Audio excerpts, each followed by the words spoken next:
Obviamente que la sexualidad es todo eso,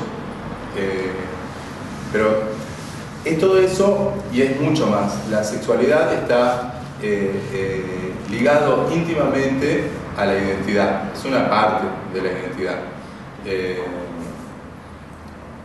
Yo comencé, digamos, diciendo que la sexualidad era algo con lo que nosotros mirábamos el mundo también, y un mundo que nos antecedía cuando nosotros nacíamos. Y en ese sentido se puede ligar la sexualidad con la memoria, tal vez. Mucha gente ha dicho que la memoria no es algo sobre lo que nosotros pensamos que pasó en un pasado, sino que es un dispositivo para interrogar ese pasado. Es una herramienta para poder pensar el mundo en el que vivimos. Bueno, si hay... Freud dice que la sexualidad es cómo se va constituyendo el sujeto desde que nace y cómo se va a relacionar con el mundo. Y diferencia, y digamos, sería como la energía psíquica que se va constituyendo el sujeto desde que nace, desde chiquitito, y cómo se va a relacionar con el mundo. Y diferencia esa sexualidad como una energía con la genitalidad que tiene que ver con los órganos sexuales para la procreación, que es diferente. ¿Qué es el sexo? ¿Qué es el sexo? Fernando. Que no, porque el sexo, también hay que despejarlo el lenguaje, porque dice en el documento de identidad dice sexo, hombre o mujer, pero el sexo es una construcción, que es un camino de llegada y no de partida. Vieron que nace un bebé y el médico dice, es varón, es mujer, por la genitalidad que presente cada uno.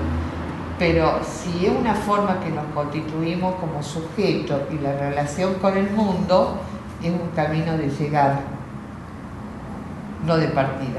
Independientemente de la anatomía, vamos a construir una forma de ser masculino, una forma de ser femenino.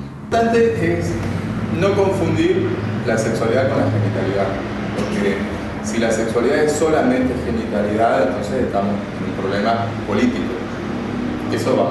A eso apunto, digamos, a llegar. Pero Gabriela hablaba algo de cómo el mundo nos aloja cuando nacemos en esa forma de irnos transformando en varones y en mujeres, ¿sí? O en cosas intermedias entre varones y mujeres también, porque podemos tomar como la existencia de dos polos opuestos, como un blanco y un negro, pero el mundo tiene muchos grises en esos blancos y negros que a veces no pueden ser verbalizados porque faltan códigos culturales. Y ahí vamos a volver también a las políticas culturales para ligar política y sexualidad. La sexualidad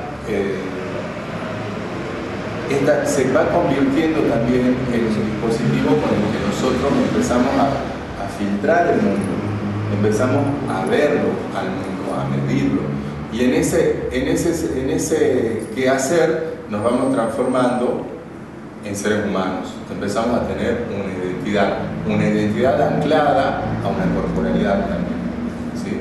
Entonces, la sexualidad tiene que ver, digamos, con el género, tiene que ver con la cultura, y es el lugar donde el cuerpo se relaciona con la cultura, donde está esto aparentemente natural, inmutable, que es la carne del ser humano, ¿sí?